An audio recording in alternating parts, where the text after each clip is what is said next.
Hi guys, this is Ming and I'm back at it again with another video. For today's video, tayo ay mangangapit bahay. Kita nyo naman, I'm prepared na. Ayan o, nakita nyo yung reviewer ko. And ayan, dito lang din naman sila sa same subdivision nakatira. Pero kasi dadaan muna kami 7-Eleven kasi nagpasuyo ako.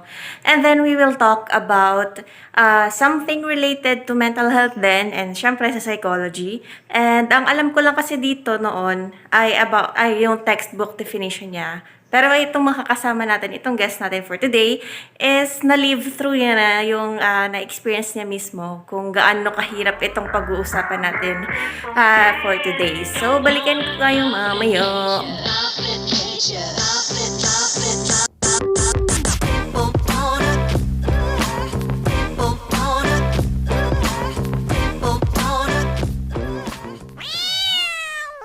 Hello po. So, ayan, ang guest natin for today is Ate Ja. So, Ate Ja, sino ka po? Sino ka po? Okay. So, ako yung ate na. Magka-church kami since before and I'm one of the past area presidents of AYF in Quezon City. I'm also a graduate of psychology under University of Santo Tomas. That's 2007. And ayun, so hindi ko sure kung ako yung isa sa mga nag-inspire ba ako siya nag-psych. Mampo na rin po. So, for yun nga po, for today, ang pag-uusapan natin is about postpartum depression. Kung ano siya, define natin kung ano siya, yung symptoms, yung causes, and kung ano yung mga na-experience ni Ate Ja. Kasi you are a mother of 3 kids. Yes. I have 4, 2, and 6 months. Diba? Parang hindi halata na may 3 kids na. So, may kodigo. Ako din may kodigo actually. Ayan o. Ayan. So, what is postpartum depression? According to Char. To the dictionary. According to WebMD, nakita ko lang siya. Siyempre, nag-research ako para prepared. Sabi niya, it is a type of depression a new mother may have after giving birth to a baby. It can start anytime during the baby's first year, but symptoms commonly manifest themselves in mothers during the first 3 weeks. So, yun ay according to WebMD. Okay, pause. Let us first clarify how postpartum depression differs from peripartum depression. Peri means surrounding, in this case, the period of time just before and just after the birth. Typically, a somewhat higher incidence of depression is found postpartum than the pregnancy itself. That's why postpartum depression is known better than the peripartum depression. And so, ano-ano nga ba yung mga causes ng postpartum depression? Okay. So usually postpartum depression nagsisimula yan because there is parang biglang magulo yung schedule mo. Ayan. Biglang naging magulo yung schedule mo. So one of them is adjustment. So you're having difficulty adjustment.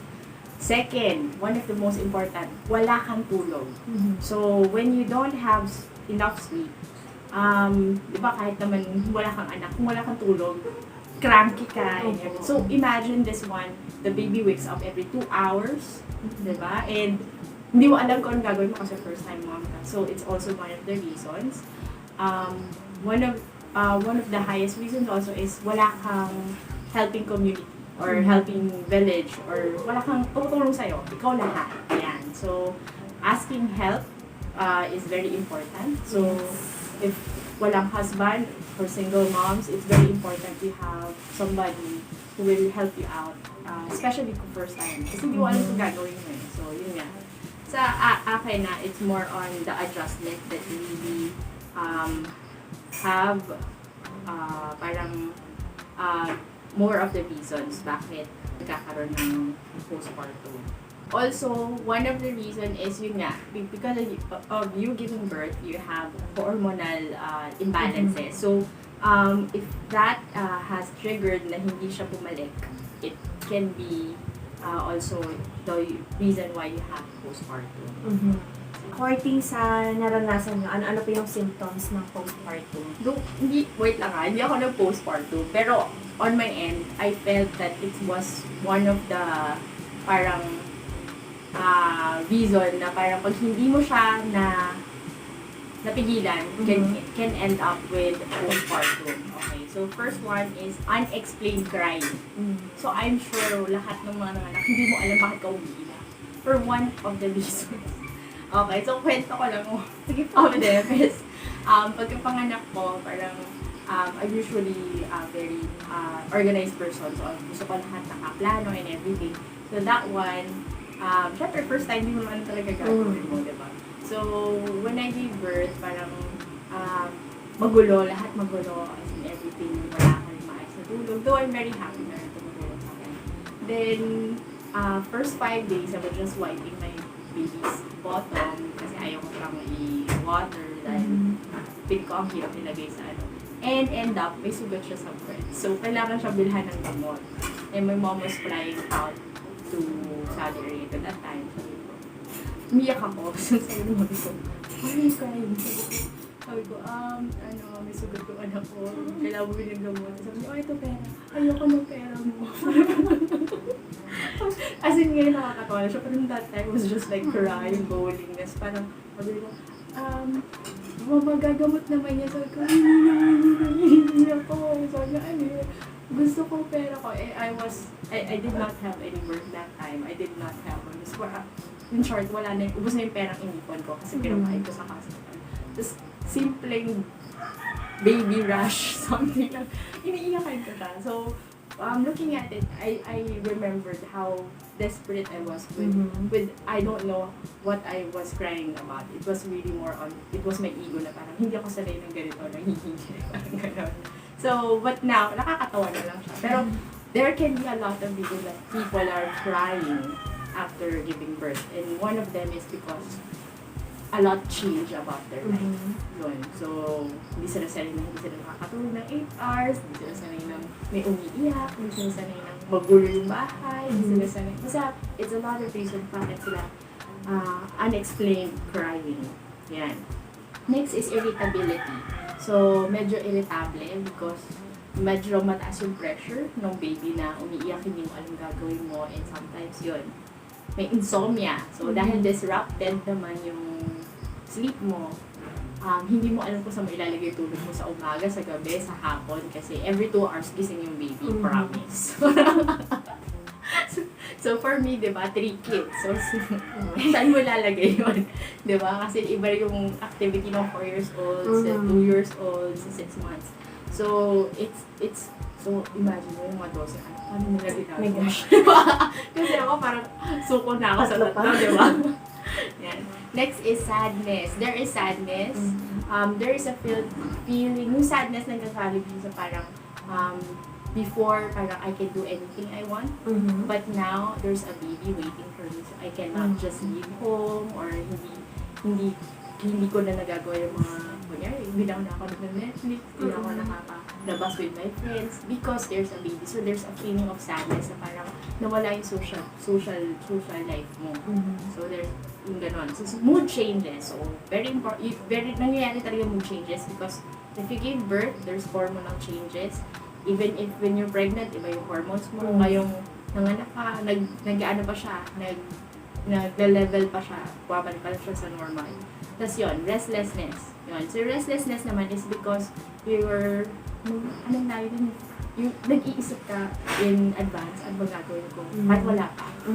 And so, you're very restless, ano bang gagawin ko? Ibig na matulog ka, minsan hindi ka pa natutulog kasi may iniisip ka pa. Ganon. So, I feel ko ganun ako. Talaga ako natutulog noon. Parang konting tunog, gising na ako. Tulog manok. Yes. Actually, lahat ko naging tulog manok na ako since that time. Na naging mama ko.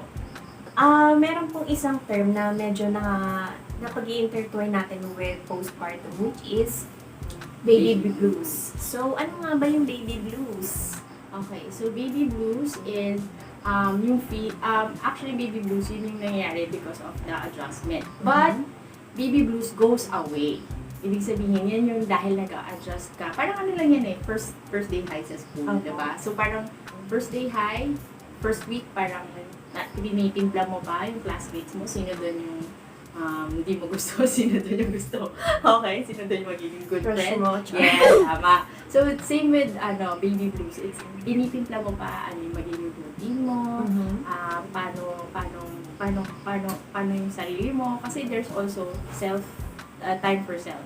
Pero, pag ang baby blue, hindi siya nawala within 2 weeks, within a certain time na i-discuss naman yung main, kung ano yung criteria, it already becomes a depression. These are the symptoms of peripartum depression, including postpartum depression, according to the DSM-5 or the Diagnostic and Statistical Manual 5th edition.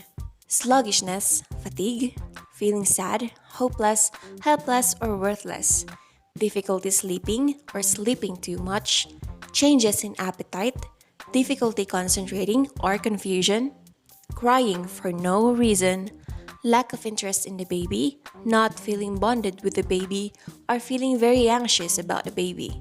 Feelings of being a bad mother, fear of harming the baby or oneself, and a loss of interest or pleasure in life. Basically, these are the symptoms of a depressive episode. But in this case, this only occurs surrounding the pregnancy or after the birth, or what we call the postpartum depression. You should contact your doctor if you are experiencing several of the symptoms mentioned earlier for more than 2 weeks. If you've experienced them for less than 2 weeks, then it may be baby blues, which will go away soon. Another thing, you should contact your doctor if you have thoughts of suicide or thoughts of harming your child, and your depressed feelings are getting worse, and if you are having trouble with daily tasks or taking care of your baby. Sa 3 babies niyo po ba, ay na-experience niyo yun? Mga parang chances of postpartum. Mhm. Actually, it's just on my first baby that I really felt na parang I was in the brink of pwedeng mabaliw.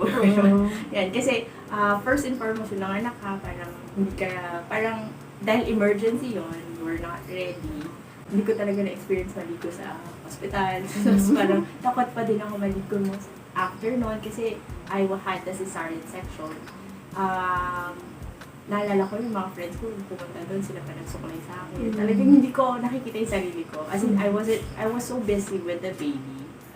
Ang concern ko, kumain na ba siya? Or hindi. Yun lang talaga inisip, kumain na ba siya? Just every hour yata, nasa NICU, parang umigising ako. Hindi na mga nasa NICU. Ganun lang ako. Parang akong hindi naman yung anak natin ko, kumain na siya. Ewan pa na lang ako, ewan. Tapos nalalala ko yung friend ko, sinusuklay niya ako. Tapos parang sabi ko, ba't ako sinusuklay? Marunong naman ako magsuklay. Ibig sabihin, 3 days na ako di nagsusuklay. Ganon. So, one of yun. Then pag uwi sa bahay, sobrang busy mo naman dahil you're adjusting your house naman for the baby.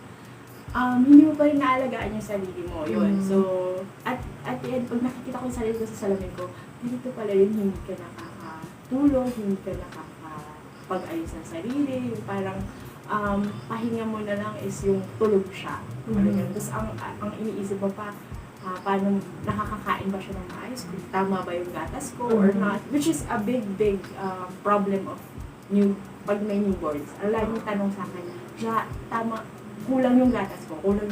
Which is, I am an advocate for breastfeeding na I help a lot of moms na parang, hey guys, kalma.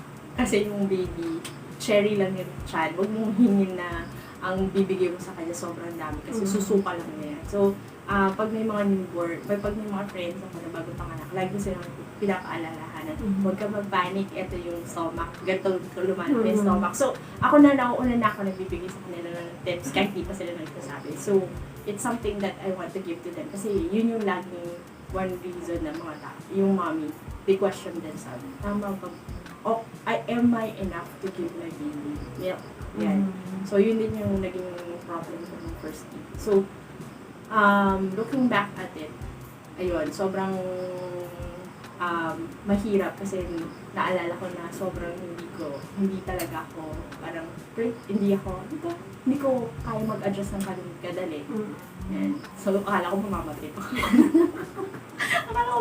Kasi sugat ko parang medyo nag-bleed. Akala mo mamamatay ako. CS po ba kayo?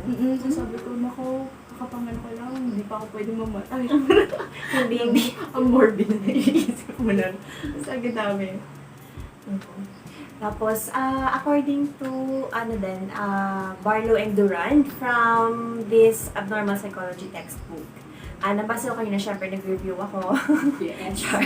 Postpartum episodes may or may not have psychotic tendencies.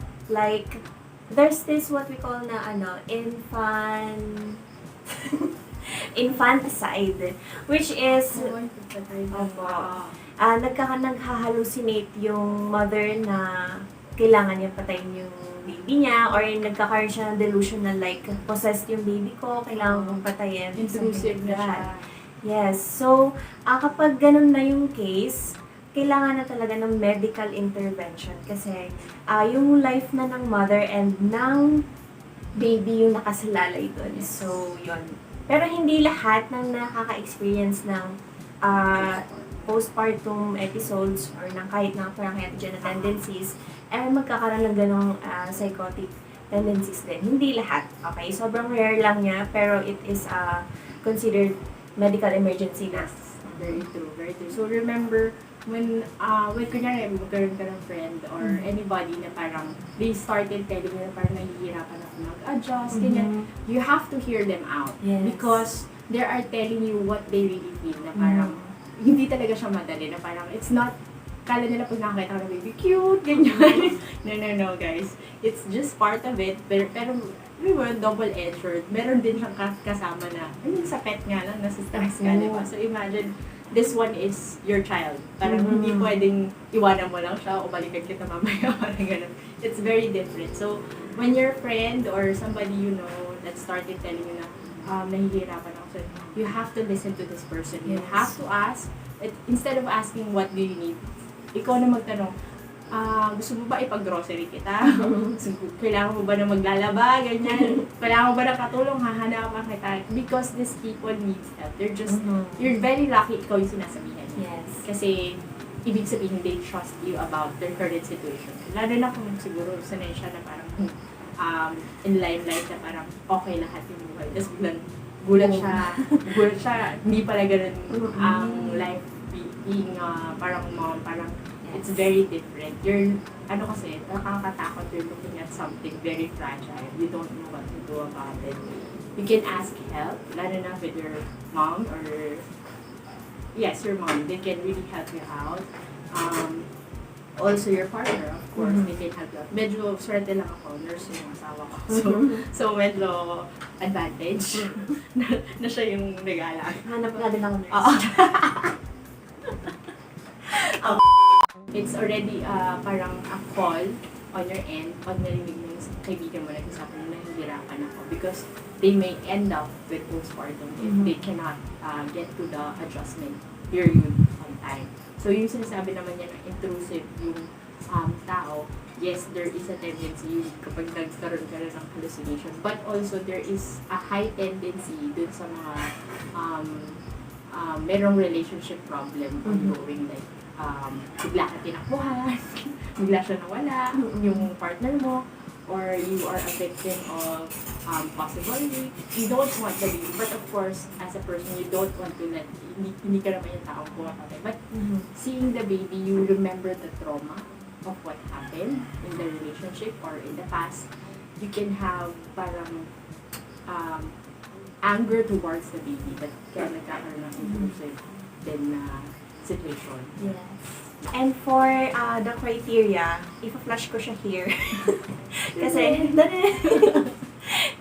ayan. Lifting postnatal depressions helps not only the person suffering with it, but also their child and those close to them. So, imagine you're not just helping a friend, you're helping the baby and everybody. Yes. You're saving one person from the depression and from whatever it can happen dahil hindi nyo nakita yung possible downfall na binibigay niyang cues. Yes. At saka add ko lang din it really helps na parang ikaw, ito kasi because I had the first born. Sa second born, I was really very ready. So bibigay ko sa kanya yung picture sa kanya na first day na nanganak ako, naka-lipstick ako agad sa hospital. Bigay ko sa kanya. So sabi sa akin ng ng recovery. Ma'am, ang ganda po ng lipstick nyo. Yes, pinaghandaan ko yan. So, I was ready for my second and third.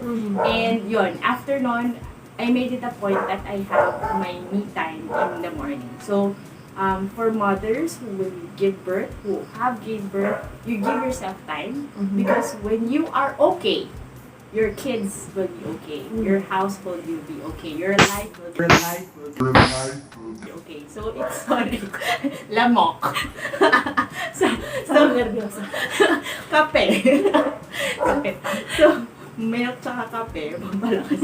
So it starts with yourself. When you are okay, you give yourself yung me time mo, everything will be okay. Yes. Yun na. Sobrang kailangan mo magdasal. For medication, if you consult your psychiatrist or psychologist, they can give you some antidepressants na nakaka-help to, para mabalance yung hormones mo. Kasi parang nabanggit ni Ate Ja kanina, it's nagiging one cause din ng postpartum is the hormonal imbalance. So, doctors can give you something to balance that out. So, and aside from that, meron din tayong counseling. So, syempre, kapag may problems, kailangan mo rin ilabas yan. Kasi pag binatal up mo, mas maapektuhan ka. Mas lalo kang yun.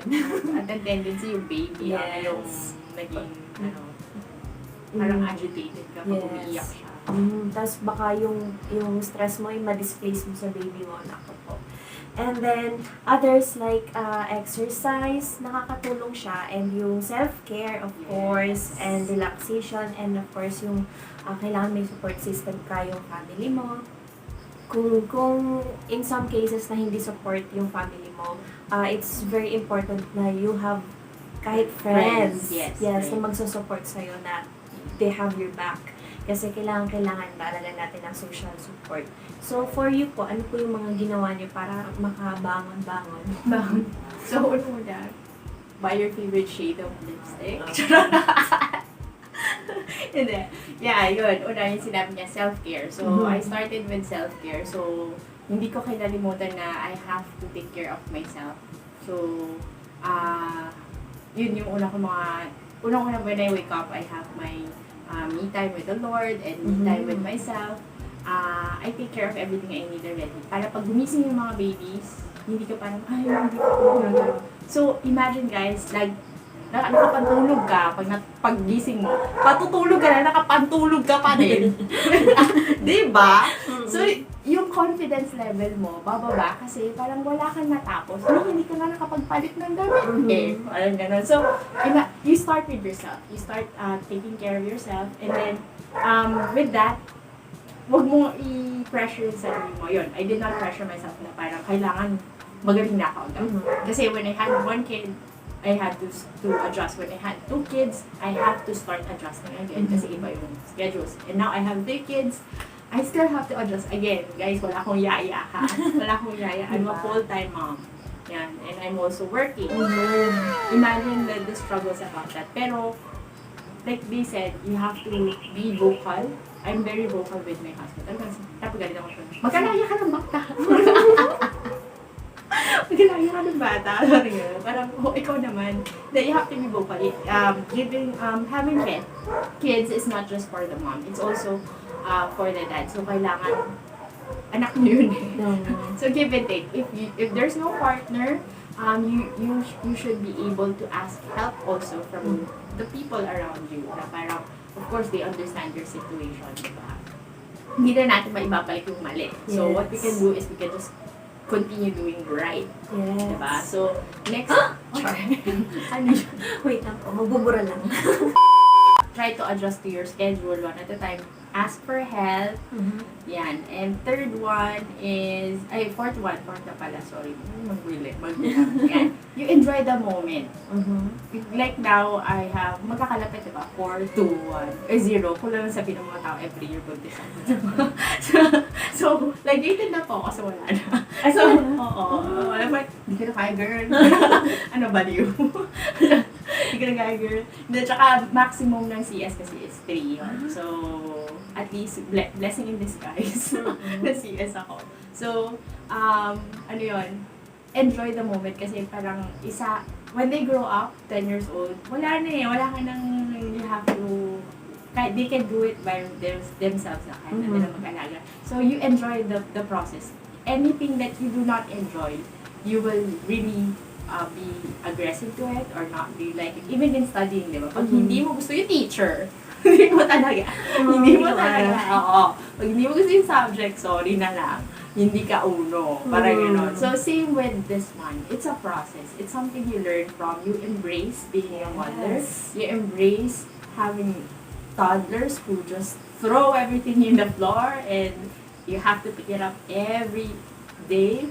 You embrace it because after 10 years, it's not the same. Yes. So, if you're not enjoying it, then you might want to check how to do it right. Yes. Makayes ako, kala mo may anak kayo. Hindi, may pusa po siya. May anak naman ako. May pusa po siya. Ganun din yung ginagawa. Ganun din. Kayo po ay nagla-lactation cookies. So, Yes. ano po ba yung nagagawa ng cookies na yan for you? Okay, so the lactation cookies, it started out as parang, may friend ako nag-bake. So, sinabi ko sa kanya, uy, gawa ka naman ng lactation cookies. So, sabi niya, hindi ko kasi market yan. Sabi ko, malaking market yan kasi maraming moms ang problema nila is giving milk. Parang they think that their milk is not enough. Ganyan. So, it's a good market. Because we started, ako yung guinea pig. Ako talaga yung, parang try natin itong recipe, tapos parang, dumami ba yung gatas mo? Tapos parang ako, dumami yung gatas ko. Sige. But then we started selling it. It's very helpful for moms because they don't really do research on what food is good to give milk. So, yung lactation cookies, syempre yung mga tao gusto dessert agad, diba? So, it really helps na give them. So, yan, one of our businesses, naging business ko siya tuloy, diba? Nagkaroon naman ng lactation cookies. And partner with that, pag nagbibigay kami ng lactation cookies, I'm giving parang advice on the moms on how to double their milk. So, I think meron akong vlog on that, on how to double their milk. Yes. On how to double their milk or triple it. Kasi to the point na kaya mong mag-donate. Yun yung pinaka gusto kong part. Hindi lang yung kaya mong pakainin. Kasi I'm feeding na 6-month-old. I'm also feeding my 2 months. Bumalik po siya. So, after niya ma-win, nakita niya na maraming milk. So, solid. Yan. So, again, do not be scared if you cannot give your kids a lot of milk because what's important is busog yung anak nyo. So, even if it's formula, even if it's breast milk, do not, parang, dapat masarap. Ang importante po is na busog ang bata, hindi gutom. Kasi mas makakamatay po yung gutom. Okay? So, lactation cookies help with giving a lot of milk. But if hindi talaga kinakaya ng lactation cookies, there is a formula, you go to your doctor or EDF about it. Yun. So, I hope it's one of the things that you want to make mawala sa list mo, yung pinoproblema mo kung busog yung anak mo. Cookies lang siya. Guys, cookies lang siya. It's very safe, even for regular people. Di ka po mag-aakagatas. Yung asawa ko, kinakain siya. Okay? It just happens na yung components niya is all, it helps a lot with making milk. Imagine oatmeal is just normal, right? But for a lactating mom, it's very precious. Yun. Akala ko po nun for moms lang. No. Yung iba, medyo may lasa. Kasi may nilalagay sila for Ako kasi, very natural. Even, yes. Very natural. Kaya yung mga kids ko, even kalaban ko po yung asawa ko sa lactation cookies kasi very natural siya. And tastes like sneakers, gano'n. Pag pinadalagatan ako, makakalimutan mo na hindi siya lactation cookie. Aabangan ko po yan. Yes. Hi! Ito yung pangalawa ko, ano yan? Distance. Social distancing. Come here, anak. May mic, anak. And cellphone. You say hi. Say hi! You say hi to the vlog. Magong gising pa. Gising pa po siya. Hi. Ayan, so because, yun lang. You enjoy the moment kasi kunyari ako, I could have gotten yung mga yaya na everything. Pero lagi ko iniisip, gusto ko kasi pagising nila, ako yung nahanap nila. Pero yung nakaka-stress din yun, since gusto ko, di ba? Kasi pagkagising nila lahat talaga, ako talaga yung nahanap nila. Di ba? So, hindi mo na kailangan problemahin bakit mas close ang mga tao sa yaya. Kasi, you have the time for it. So, ang galing lang din ni Ate Ja kasi she's working and then at the same time, full-time mom siya to 3 kids. Sobrang parang, ang galing naman. Paano mo ginagawa Ang galing mag-time management. Yes. Parang wow. Kaya niyo yan, guys. How to be... Tumayo. Isa tumayo. Ayan. So, ayun lang siguro and thank you so much for watching and thank you din po Ate Ja for having Thank you, May. for guesting.